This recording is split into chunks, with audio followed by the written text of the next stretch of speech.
درود و مهر فراوان به شما دوستای عزیزم.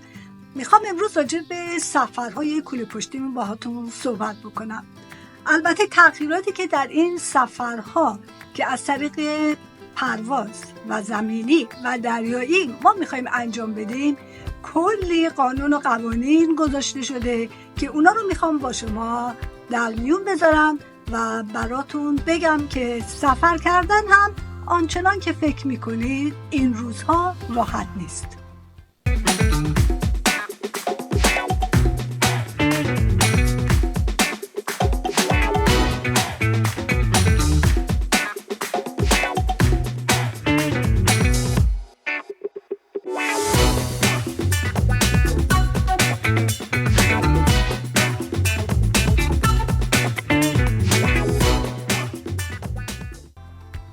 خب بریم سر اصل مطلب. کشورهایی که ما میخواییم سفر بکنیم شامل کشور ویتنام، تایلند، مالزی و سنگاپور هست و این کشورها رو ما از طریق پرواز زمینی و دریایی خواهد بود و پروازهایی که ما میخواییم انجام بدیم 8 بار این پروازها رو ما باید انجام بدیم که در واقع 4 پرواز رفت هست و 4 پرواز برگشت هست و همینطور قطارها هم 2 نوع قطارهایی هست که از کشور ویتنام و تایلند خواهیم گرفت و همینطور سفری که به یک جزیره در ویتنام داریم از طریق زمینی و دریایی خواهد بود و تغییراتی که تو این سفر ما داریم چون از یک کشور به یک کشور دیگه هست، فرضاً پروازها برای حمل چمدون و یا ساک دستیتون کل قوانین هست که باید حتما اونا رو ما رعایت بکنیم. خب پرواز ترکیش ایرلاین و پرواز سنگاپور ایرلاین و تای ایر ایشیا و همینطور امارات ایرلاین تغییراتی برای ساک دستی گذاشتن، یعنی شما حتما باید ساک دستیتون از 7 کیلو بیشتر نباشه. مشکلی که اینجا هست هر پرواز هوایی قانون خودشو گذاشته. مثلا ترکیش ایرلاین اجازه 8 کیلو بار سفر رو به شما میده، در صورتی که سنگاپور اجازه 7 کیلو سفر رو برای شما میده. بنابراین خیلی باید محتاط بود که ساک دستی که شما میخواهید داخل هواپیما ببرید، هرچند شما پروازهای مختلف خواهید داشت ولی باید رعایت بکنید که کمترین وزن رو شما باید در نظر بگیرید و به خاطر همین هست که اگر شما اضافه باری داشته باشید یا باید پرداخت بکنید یا باید برید یه چمدون دیگه بگیرید و اونو پر از به وسایلتون بکنید که به طریق کارگو انجامش بدید، بفرستید از طریق کارگو که به اصطلاح بارتون سبک بشه. اولین چیزی رو که باید رعایت کنید در فرودگاه زمان و چمدوناتون هست.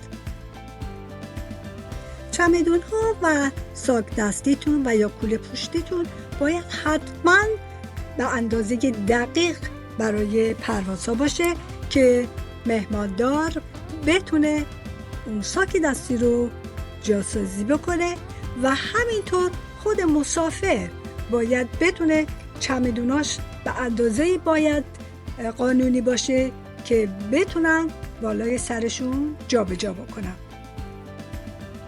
این هم اندازه دقیق چمدون و یا کوله پشتی و یا ساک دستیتون برای داخل هواپیما باید باشه. جمع اینها باید بیشتر از 115 سانتی متر نباشه. این هم ترازوی دیجیتال دستی هستش و با این وسیله میتونید برای اندازه‌گیری وزن چمدون یا کوله پشتی استفاده کرد. کافی است که بند اون رو به دسته یک کیف وصل کرده و کیف رو بلند کنید تا وزن آن به صورت دیجیتالی بر روی صفحه نمایش داده بشه. یکی از لذت بخشترین بخش سفر بستن چمدونامون هستش، منتها چمدونی که نه به این صورت ما هی فشار بدیم که چمدونمون رو ببندیم. همون هستش که اندازه صحیح چمدون رو که برای توی هواپیما میخواییم استفاده کنیم حتما باید درست بسته‌بندی بشه و راحت تر ما بتونیم چمدونامون رو ببندیم. البته این الان بخشای اضافی لباسای ما هست که باید بازم دوباره جاسازی بکنم. همین کلاه سبز رنگ یشمی که هستش اندازه همون 115 سانتی هست که باید همه اینا رو جمع کنیم.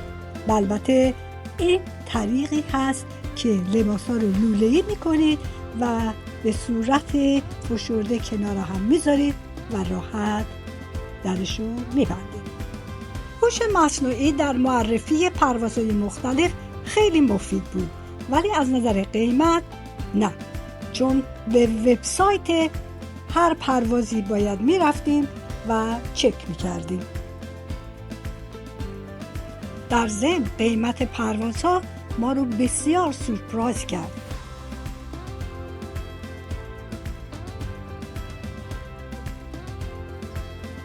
دوستان عزیز، حتما کانال ما رو سابسکرایب کنید، کامنت بذارید، لایک بذارید، چون که چند هفته دیگه عازم این سفرها خواهیم بود به کشورهای زیبای ویتنام، تایلند، مالزی، سنگاپور و همینطور سورپرایزهای بسیار جالبی در راه هست.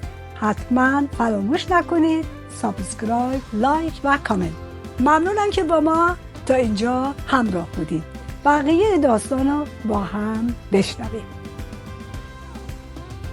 هوش مصنوعی در انتخاب پروازهای مختلف خیلی مفید بود، ولی وقتی به وبسایتش میرفتیم، مثلا ترکیش ایرلاین، قیمت‌هایی رو که میدیدیم خیلی مناسب بود ولی این قیمت ها کاذبه، چون که بعداً شما باید اینا رو اضافه بکنید، مثلا جای پای اضافه که میخواهید داشته باشید و یا اینکه میخواهید یه غذایی از ترولیش سفارش بدید باید پرداخت کنید.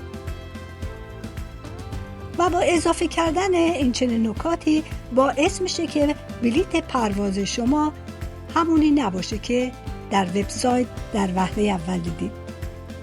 اینجا هم میتونید از طریق چکینگ که در فرودگاه ها الان مرسوم شده میتونید به راحتی چکین کنید و در طول صف مسافرین نباشید. حتی از طریق موبایل هم میتونید این کار رو انجام بدید. و یکی دیگه از استرس های سفر این هست که اگر پرواز تأخیر داشته باشه و یا اینکه کنسل شده باشه، سفر بعدی رو به مشکل برخورد میکنه. یکی از لذت بخشترین مسیر سفر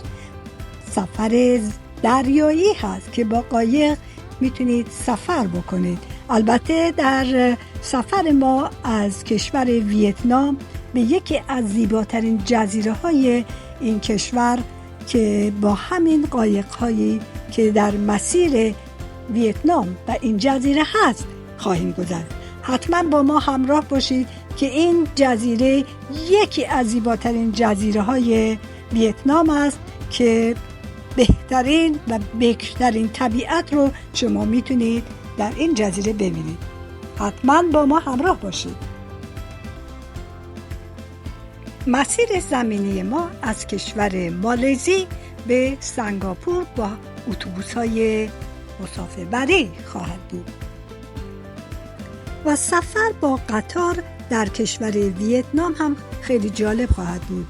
کابین‌های 4، 6 و 2 تخته هم دارن که باید 2 یا 3 ماه قبل رزرو کرد. اقامت ما در این سفرها از هاستل ها شروع خواهد شد و به هتل های 5 ستاره ختم خواهد شد. مسیر سفرهای ما کشور ویتنام، کشور تایلند و همینطور کشور مالزی و سنگاپور خواهد بود. حتما با ما همراه باشید.